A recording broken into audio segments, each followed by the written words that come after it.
Ok, alors aujourd'hui nous allons apprendre à jouer Smell Like Teen Spirit de Nirvana.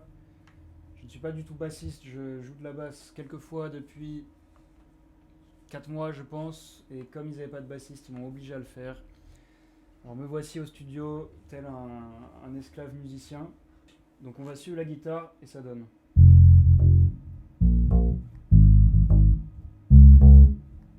Alors pour le jouer, on fait corde de mi, première case, corde de la, première case, corde de mi, quatrième case, corde de la, quatrième case.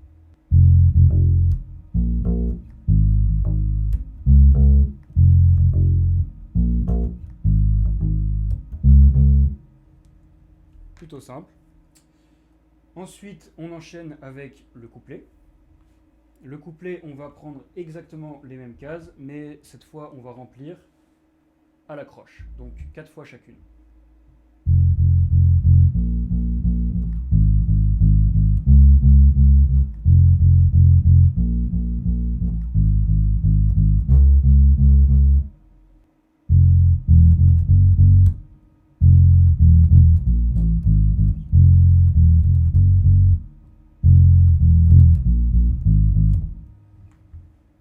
Alors, on va jouer donc corde de mi, première case, corde à vide de mi, première case de la corde de mi, encore une fois, et là 2 coups sur la deuxième case. Donc ça donne ça.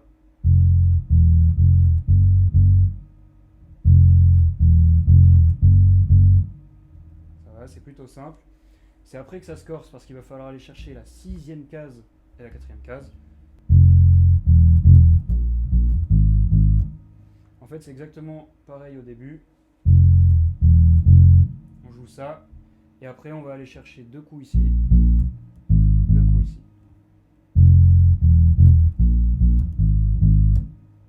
Voilà. Si je le joue entier assez lentement.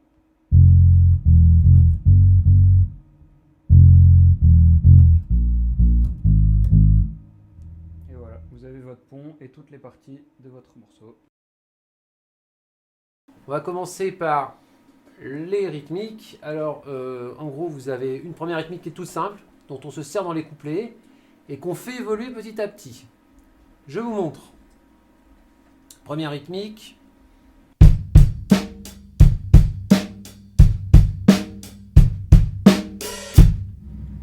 Voilà, ça c'est les couplets. Et ce qu'il y a entre l'intro et le couplet. Donc grossièrement, c'est la rythmique du couplet. Ensuite, elle évolue un peu pour aller vers le refrain. On va passer sur la ride. On garde la même rythmique, grosse caisse claire, et on passe sur la ride.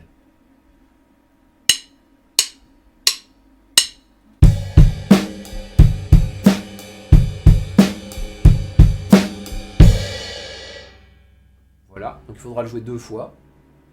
Ensuite, on rajoute encore des grosses caisses pour donner un peu plus d'ampleur et aller revenir vers le rythme du début, que je vais vous montrer après. Je vous montre, toujours sur la ride.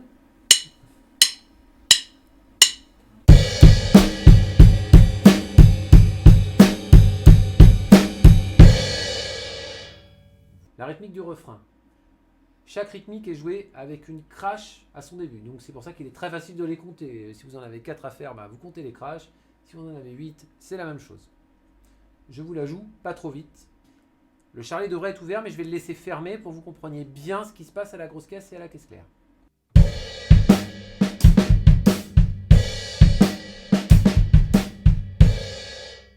Alors pour le pont, je vais vous montrer une version simple en fait, qui vous permettra de le jouer de façon assez efficace.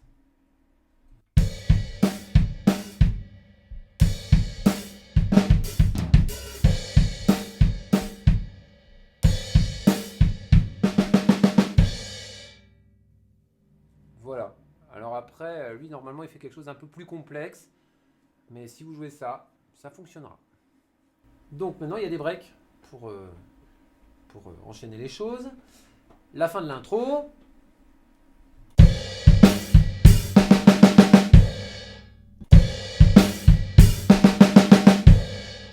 Alors vous pouvez arriver sur une crash si vous voulez. Dans la musique normalement il ne le fait pas. Il fait plutôt quelque chose comme ça. Et il enchaîne directement sur la rythmique du couplet. Vous pouvez utiliser ce break à chaque fois que vous avez envie de changer de partie. Je vais vous montrer ce qu'il fait à la fin, à la toute fin du couplet. Tout à l'heure, quand je vous ai montré que je remplissais à la grosse caisse avec la ride, ce qu'il fait à la toute fin, c'est ça. Maintenant, ce qui est sympathique à faire, c'est le fameux break d'introduction. La guitare va jouer toute seule au début, elle joue un riff et demi et vous commencez au milieu du deuxième. Et après vous jouez avec elle deux riffs. Voilà. Je vous fais donc le break du début.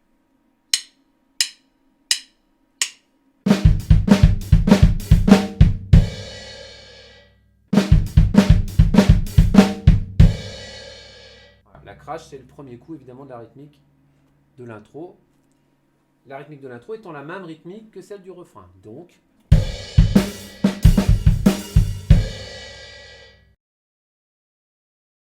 donc le plan de guitare du début est quand même un truc d'anthologie. Enfin, moi je sais que c'est un des premiers riffs de guitare que j'ai voulu réaliser quand j'étais ado.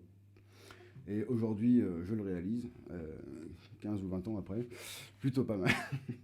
On va le décomposer, l'introduction, on va la décomposer. La seule difficulté, ça va être de faire des notes étouffées et surtout penser, quand la batterie rentre, à passer la distorsion. C'est-à-dire à la moitié du riff, carrément, à la moitié du riff, donc ça va nous donner ça.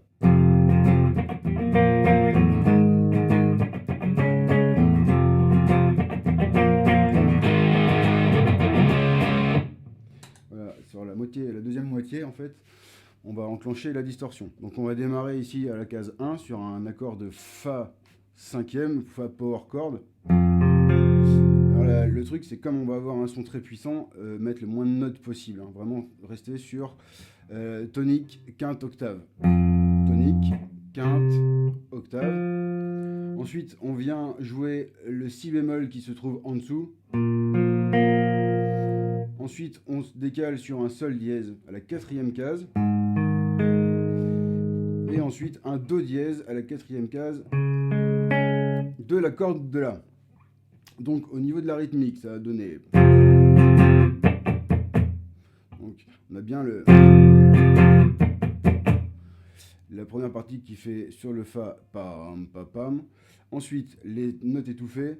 1, 2, 3, 4. On change d'accord. Donc...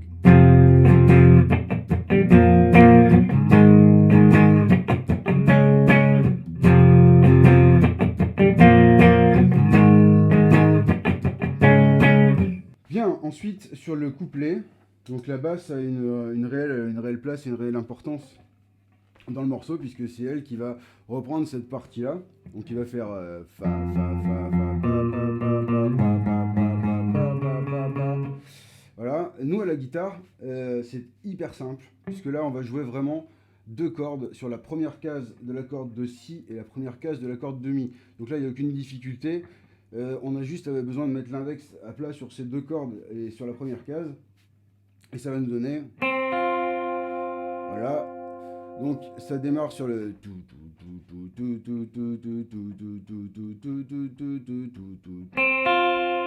Sur le deuxième temps, en fait, on part. Sur le deuxième temps de la basse. Donc... Vous comptez 1 et... 1 et... Voilà. Au niveau du son, en fait, Kurt Cobain, évidemment, utilise un son clair, mais avec un chorus, donc le fameux chorus small tone d'Electro-Harmonix, pédale qu'il a rendu légendaire d'ailleurs. Après, on peut le faire avec n'importe quel chorus, il n'y a aucune importance, à partir du moment où l'oscillation est bien calée sur le tempo. Voilà. Bon, là, moi, je le fais avec une reverb très serrée, avec la modulation d'une reverb très serrée. Je trouve que ça fonctionne, puisque j'ai pas la pédale. Mais voilà, le tout, c'est d'enrichir un peu le son clair et lui donner une petite oscillation. Ensuite, on va remplir ces mêmes notes.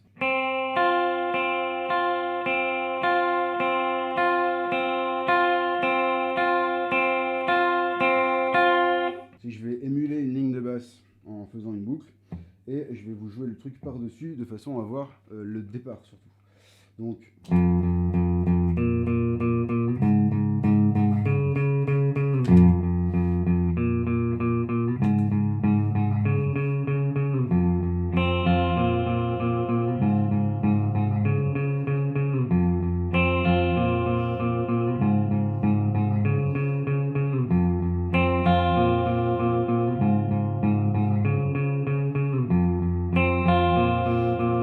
remplissage.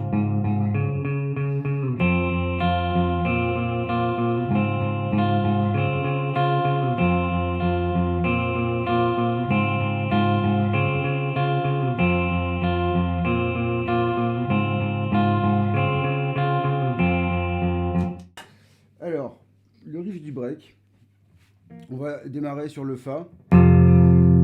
Ensuite, on va simplement lâcher la corde de Mi grave et on va faire 0-1, donc Mi Fa, donc Fa, Fa, Mi Fa. Ensuite, on va sur le demi-ton à côté, donc sur le Fa dièse, donc Fa, Mi, Fa, Fa dièse.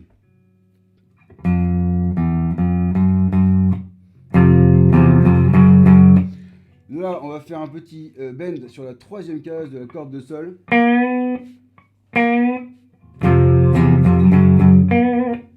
Alors, même plus qu'un bend, on va mettre carrément un effet de vibrato sur cette note. Voilà. Ce qui est assez rigolo.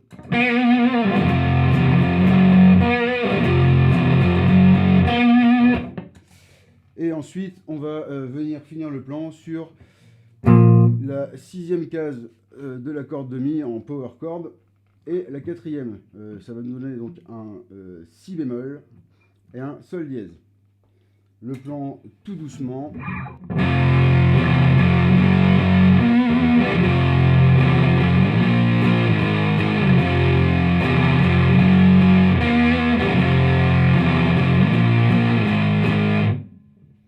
C'est la ligne de chant qui va être rejouée à la guitare. Donc on va démarrer par un slide. Voilà, ici on va prendre la corde de Sol sur la 8e case. Et on va démarrer sur un slide. Là c'est le plus important, c'est ce démarrage de solo.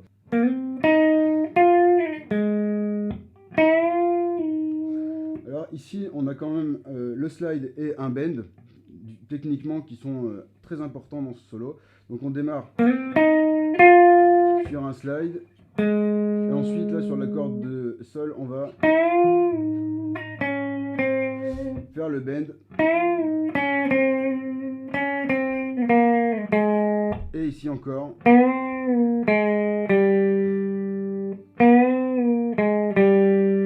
toujours sur la corde de Sol en troisième case le deuxième bend. Donc le solo est constitué d'un slide,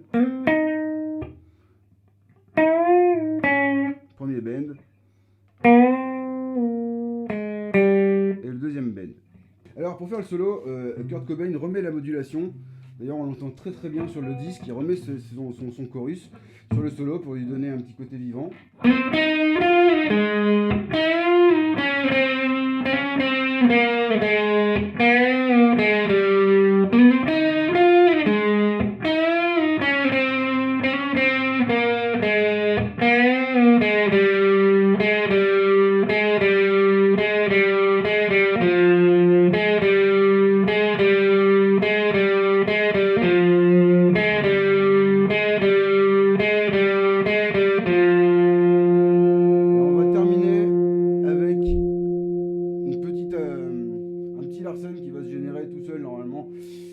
Sur la dernière note. Donc je vais jouer la ligne de basse avec le looper et ensuite je vais jouer le solo tout doucement par-dessus.